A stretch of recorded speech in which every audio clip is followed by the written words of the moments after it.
The number one predictor of the spiritual health of a child is that they regularly read the Bible. But as kids get older, they spend less time connecting with God's Word. Instead, they're spending their time gaming, chatting, and watching videos. They're online, and they're searching for answers to life's questions. And if we want to share the truth of the gospel with them, we need to go where they are. Imagine your preteen having new content every day that gives them hope, shares the love of Jesus, and disciples them to deeper faith. Together, with our partners at YouVersion at One Hope, we created the Kids Bible Experience to do just that. Today, kids from 7 to 11 years old can access incredible content from church leaders around the world that speaks straight to their heart through the YouVersion Bible app. This incredible platform allows children to experience God's Word in a whole new way, and all in the palm of their hand. Check it out and share it with those you love. Hey everybody, what is up? Thanks for hanging out with us today. I'm excited to share with you a little bit about this topic called Taking the Leap, helping families transition from kids ministry to youth ministry. And what an impactful time in families' lives. As I was thinking about just the other day what it's like to be a sixth grader. So funny story briefly, my daughters recently found my middle school yearbook, and they thought the things in it were hilarious. And so they read things, even funny things like with this little voice of like, "Oh, Ashton, I'm so happy to see you." It is hilarious. But it made me think about, wow, what an impactful time middle school is for students. And so it's a key time of the year as well, helping people transition from kids ministry to youth ministry. I think it's really important to kind of align some principles that help families do that. The reality is the bulk of our youth ministries often focus on high school students, and that's awesome because there's great opportunities for leadership and involvement and so many other things. But at the same time, it's so key to focus in on those middle schoolers as they're transitioning in so they get plugged in well into that ministry and they're all set to go. And so I just want to take a few minutes today, share some principles. I got 10 different principles to help families navigate the transition from kids ministry to youth ministry. Are you ready for it? All right, let's do it. Number one is this: start forming relationships long before the transition. That's right. Start forming relationships long before the transition. So there's lots of different ways. When I ask parents, because we've been in youth ministry for a while now, and also had the opportunity to work with the same children's pastor for almost 7 years, which is huge. And we have conversations with people. What makes the transition easier? They say this: relationships. When they feel like they're connected with us as the youth leaders, their students are connected with other youth leaders, they're connected with other people in the youth ministry, and the youth ministry is also connected with the kids ministry. So I would say early on, start forming relationships with kids. Lots of our youth leaders go to kids camp to serve and make all kinds of different stuff, and making sure that your other leaders are forming relationships with those families as well. So they're not sending them just into this place that they know nothing about. Which kind of brings me to number two: have some key leaders involved in something in the kids ministry. That can look like a lot of different things. Like I said, we talked about sending some of our key leaders to kids camp, and they spend time with like the 4th and 5th graders that are there because they'll be soon going into the youth ministry. There's lots of different ways. There's showing up on a Sunday morning to help in your kids' church, or as well, even getting students involved in that too. You can get students involved in the process of serving your kids' ministry so those kids are connected with people that will one day be their peers, which is awesome as well. But having key leaders involved in the kids ministry just helps with visibility. It helps those families feel like they're connected in lots of different ways. All right, number three, start communicating long before the transition. I want to say it again. Start communicating long before the transition. Communicate way in advance. This isn't just a small hangout event. This is a major life change and focus for these families. And here's the reality. It may not seem like to us, we're like, well, it's just another group moving into the youth ministry. This is surrounded by so much change for those parents. And those of you that are parents understand that as well. It's moving their child from being a kid in elementary school to going to middle school. And so it seems, to us like, oh, it's just an event maybe. And it's just them making the change where they go on a Sunday evening or on a Wednesday evening. But to that family, there's so many other life changes already happening. It's important to make that time impactful for them. So start communicating early. I know we start getting questions by really school ends here in May. And so by mid-May, late May, families want information. So when we do our annual calendar planning time with the staff together, the kids ministry and the youth ministry, we always put these transition events out there early and communicate way in advance. You want to let parents know that you're excited for their kids to be involved, and let them know when that's going to come and what those steps look like as well. We'll talk about that more in a second of how do you help facilitate that. But communicate early out, hey, this is the time when we'll be making the transition. Here's some of the things that will look like and just everything that goes with it. All right, number 4, make the transition memorable. That's right, make the transition memorable. There's lots of different ways you can do that. For us, we do a move-up event. We call it lots of different things. And this year, we're calling it Get the Scoop. And it's an ice cream event for parents and kids to come hang out together and to eat ice cream and to share about everything in the youth ministry that's going on. We've done Level Up, we've done just all kinds of different things that are fun. And so just taking that time to make that transition memorable, it's a key time in the students' lives. And once again, for us as the youth leaders, you could easily think of it as just another youth event. But the reality is, for those families, that's significant. For those kids, that's going to determine whether they're going to feel comfortable being involved in the youth ministry for really the rest of the time they're in middle school and high school. So it's so key. We personally invite both the kids and their parents. And we invite them to be a part of the service that night as well. So we invite kids, we invite parents to come out for a hangout beforehand, then for them to also stay for youth service just to see what it's about. Another thing we do is we give them their first youth shirt that night. So we get their sizes beforehand when they register for the event and make sure we have information to hand out to the parents as well. We give the parents things about how to be involved, key schedule items, and just lots of different information they would like to know about the youth ministry. Which kind of brings me to number 5. Invite both the kids and the parents into the transition. This is key. This is not just a kid moving from the kids ministry to the youth ministry. This is a whole family thing. And to set them up for success, it's important to involve them all together. So we invite both the kids and the parents to be a part of the transition event and the transition as it happens. With the transition, like I mentioned, we have calendar events, upcoming things, and we walk them through lots of different stuff and differences they might experience from the kids ministry to the youth ministry. A few different examples. Check-in. We explain to them that, hey, in kids ministry, you walk your kid up and you check them in, check them out. In youth ministry, you drop them off at the door and they check in the check-in system. We explain that our service format's different. It's going to feel different than a kid service format, even though we share lots of similarities, the length of worship, and a few different things that we do are going to be different. We have a cafe. Well, so they may be used to receiving snacks that are free, and then they show up into youth service where they have to pay a very small price, but something fun for chips or mozzarella sticks or different stuff like that. So we kind of explain those things to them. Another thing is prepared ways that you would like for the parents to serve. It's a great time to recruit. So we give them a little folder of events we're looking for parents to serve in, of all kinds of different stuff, but just working through communicating, one, how kids ministry and youth ministry will have differences more in service format or logistics than anything else, or how you communicate. And then 2, being prepared to recruit as well. I think those are really key things, and to invite them both to be a part of that process with you and to talk through those things. All right, a few other things you want to do as well is celebrate all the great things and memories. Let's talk about this for a second, especially from the youth pastor's perspective. That kids ministry was impactful for those kids. And often from a youth ministry perspective, we just say, hey, aren't you excited to be in youth? But at the same time, you want to take time to celebrate all the things that God did in their hearts and their lives and that family through the kids ministry. Let me say this, kids and youth ministries, you're not competing. I want to say that one more time. Kids and youth ministries, we're not competing. A student could love kids ministry and could also love youth ministry, and that would be a huge win. And sometimes we feel like we have to make students or families pick which one they liked more. But really the families win, and everyone wins together when they love both. One thing we do is we always celebrate our kids pastor during the transition time.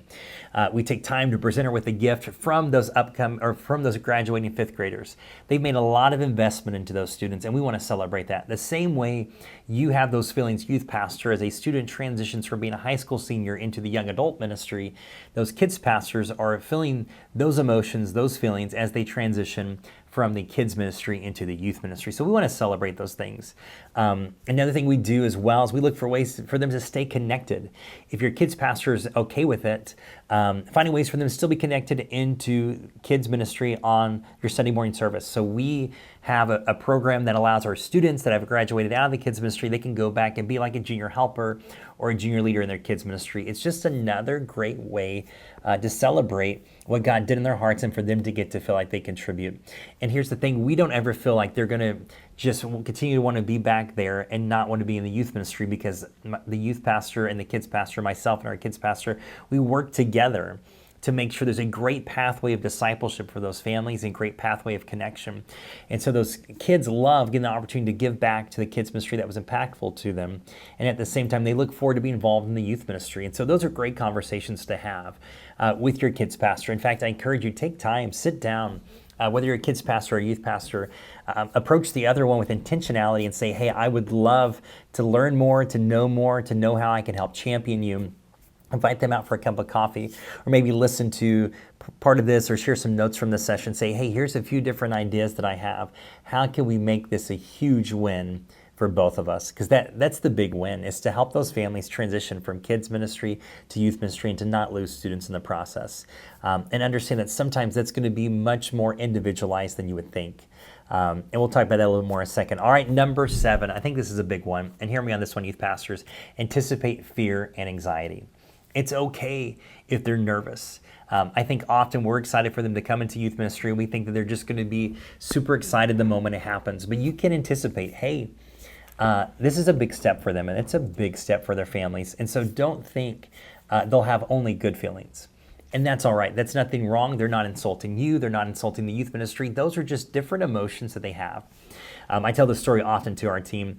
In another ministry role we served, there was a family that they had kids very involved in the kids ministry, and they never felt comfortable sending their kids to the youth ministry. They felt like for their 6th graders to be around seniors, which is apparent, let me say, is a wide age gap, was something they fully didn't feel comfortable with at the time.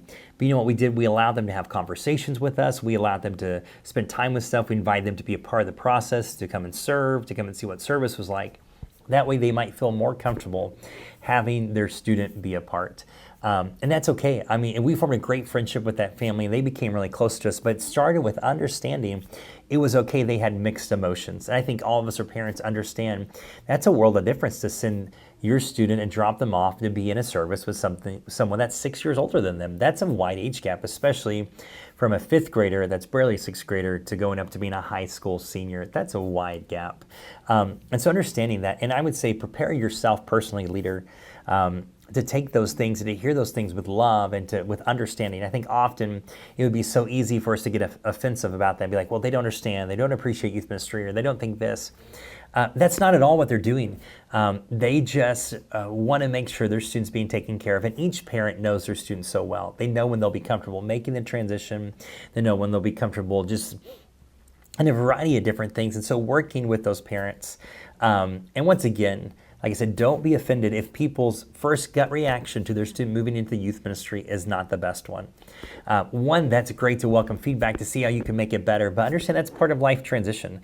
I remember with my kids who were still little, started school. I had all kinds of different feelings from them not being with me anymore to sending them into school on their own. And imagine, once again, we look at it from such a small segment of, okay, they're moving from our kids ministry to our youth ministry, but these families are navigating massive transition in their lives. Their kids are now moving from being kids to preteens to teenagers, and navigating and thinking through middle school and choices and sports and academics and peer pressure and electronics and all the other things that happen in those tween to teen years, those preteen years. And so it's so much more important that we're ready and we're available to serve those families and to connect with them more than anything else. So experience or anticipate there could be some fear and anxiety, but be okay with those questions and answering them. All right, here's the next one. This one's really key as well. Be intentional with their first few weeks in youth. Be intentional with their first few weeks with you. All right. As youth pastors, sometimes we like to kind of push the envelope or to kind of stretch it a little bit or to be a little more edgy with things. I would encourage you, those first few weeks, those 5th graders, they're just now 6th graders, it's not the time to preach your most gutsy message or maybe the more, I don't know, you know what I mean when I'm talking about it. Those that kind of push the envelope a little bit more. It's a time just to still help those students feel connected. And you say, Astrid, you're going to kind of plan everything around a group of people. Well, yeah, that's a chunk of students that we want to see connected for the rest of the time. So here's a little progression what it looks like for us. Typically, our kids will promote up into youth, and we'll have a fun night with them. So they'll have the hangout event beforehand, then a fun night together. Then after that, we'll kind of do something that reintroduces small groups. It's a great reminder every school year when we start to reintroduce this concept of small groups just to all of our students, not just those new sixth graders. Then we'll have a small group time. And then after that small group time, then we'll kind of lead into some other stuff. I give this example. Last year, we had kind of helped our fifth graders, incoming sixth graders promote up. They were just getting acclimated, and we did our big outreach of the fall, which was so much fun. It had a great turnout, but you could see it in their eyes. They had just adjusted with being with this group of people, and now they're with this even larger group of people, and there's so much stuff going on in service and all kinds of different stuff. All things that were great, all things that were impactful, but they definitely kind of felt lost in the mix. And so we make sure that even some of our larger fall outreaches, we have the sixth graders in there for a few weeks before we do that. One, we want them to feel comfortable enough that they can invite their friends and feel comfortable inviting their friends to the process. And two, we don't want to overwhelm them with being part of this massive event their first night there. And so I think that's just really key. And so doing things, being aware of that. Like I said, we usually make our small group nights, depending on your format you use for small groups. One of the first nights they're with us is small group, so that way they can connect. It's going to feel so much less intimidating to them if they can spend time in a small group together, connecting with some peers and maybe someone that's 1 or 2 years older than them, than sitting in a youth service with all kinds of people in such a wide age range as well. So being intentional with that is very important. All right, number 9. Connect them with key leaders to help with the transition. I think that's so important. Finding key leaders to help with this transition process. For us, it's our junior high small group leaders. These are leaders that already care for junior hires and want to connect with them. So we're making sure pretty early on to introduce them to those people, to connect with them, and just to let them get to know those people. And so finding them and pairing them with those leaders. Often those are leaders, like I spoke about earlier, we made visible in kids ministry events as well. They were going to kids ministry events or hanging out with fifth graders or being present at different stuff. I think that's really key. We have some of the best leaders in the world. I really do believe that. And I love their intentionality with our group, that they look for students that look like they need to be connected with. And so telling them as well, telling your youth leaders, hey, our new students are moving up, so be on the lookout. Be on the lookout to make them feel comfortable and to connect with them and just let them know you're happy they're there. It seems so simple, but it really is so key. Taking that time to say, hey, we're glad you're here. We're so excited you're in youth, getting to know their names, the leaders introducing themselves to them, just making those connections. And then as well, taking time to connect them with either people that work in check-in or key volunteers. That's often the first face they're going to see. Our leaders that work check-in is who people see when they walk in through the door. So we want to make sure they're really connected with those people. And then as well, other key volunteers that they may need to know or may make either the parents or the students feel more comfortable knowing those people. All right, number 10 is this. Follow up with the kids and the parents. It's very common that in those first few weeks that the kids are in youth ministry, for myself, my wife, other people to ask them, hey, how's it going? How do you feel about youth service? How are things? It's very key. So really that whole first semester, we're following up on them. We're checking in with them, as well checking with parents too. And that's twofold, checking in with parents and see how they feel about it. But often, sometimes too, a student would just feel pressured to say, hey, I like it. Where there may be more feelings that are there. So following up with parents and say, hey, how does your kid like youth ministry? Are there things we can do better? Are there things we could have prepared you better if? Just all kinds of different stuff. And then I would say this as well, have a plan for communicating with parents. So once the students in the youth ministry say, we're so glad you're a part of this, we will communicate with you through this. For us, that looks like a monthly email newsletter. That looks like a social media page we have just for our parents, and then some other updates we send out. So letting those parents know, hey, here's a way we're going to be following up with you, and a way for them to contact you as well. And they can look at a variety of different ways. For us, we often encourage people to use email. Just say, hey, reach out with us with the email, reach out to us on social media. And so for some of you that wonder about, oh, does that mean I need to give every person my cell phone number? For us, it's just having an established platform for people to be able to communicate with us. I think that's so key. You might say, wow, why is this so important? So let me just share for a minute or two more why this is so important. And statistics tell us this, every time there's a transition, meaning that someone moves from one ministry level to the next, there's a drop off. And so you see that as people move from nursery to kids, from kids to youth, from youth to young adults. So it's so key to build intentionality to say, we're going to help the baton pass. So any of you that have ever ran before, which not everyone has, but those of you that have ran in different competitions may have heard the exchange zone. So in a relay race, the exchange zone is the portion at which the runner that's finishing their leg of the run runs beside the person that's about to take the baton to move forward. So it is only exchange zone time that they're allowed to run together. But here's the thing, if the baton is not past the exchange zone, the team is disqualified. In fact, you can go back and look. In the 2004 Olympics, it's why the American women's 4x400 team that was slated to win first place was actually disqualified because they did not successfully pass the baton in the exchange zone, that time frame they were given to pass the baton. And for all of us in youth ministry and kids ministry, we have an exchange zone. We have a time that we have to be very intentional to help the students and the kids that God's work in their hearts and lives move from being connected in one ministry to being connected into the other ministry. And it doesn't matter how great each of us run our own leg of the journey, meaning the kids ministry and the youth ministry, if we can't work to help connect the two. So be intentional. Be intentional with your time. Go take some time, maybe this week or next week, schedule a meeting with your children's pastor. If you're the children's pastor, schedule a meeting with your youth pastor and just hang out with them. Ask them how they feel about things. Ask them these different questions. Ask them how you can serve them better. Just continue to be on the team and ask how you can pass the baton well too. Well, hey, I would love to continue to help in any way that I can. Thanks for hanging out today. I'm going to go through our points one more time about making the leap. Number one, remember, think about this long beforehand and start forming relationships before the transition. 2, have some key leaders involved and something in the kids ministry. 3, start communicating long before the transition. 4, make the transition memorable. Find some way to make it fun. 5, involve both the kids and the parents in the transition. 6, celebrate all the great things, the memories they had in the kids ministry. It was impactful and be grateful for that. Number 7, anticipate fear and anxiety and be okay with those feelings and have conversations. Number 8, be intentional with their first few weeks during youth and what you're doing and just the things that they're going to experience. 9, connect them with key leaders to help them in the transition. And 10, follow up with the kids and the parents to see how they're doing. Yeah, so I hope that you enjoyed getting to hang out for a little bit today. Feel free to reach out to me anytime. Ashton@praise.church is my email. I would love to answer questions you might have. And then as well, feel free to drop them in the chat on the side too, so we can kind of dialogue. If you have any questions, we would love to answer those. And thanks for hanging out with us today. We hope that you enjoy the rest of the conference, and we'll talk to you soon.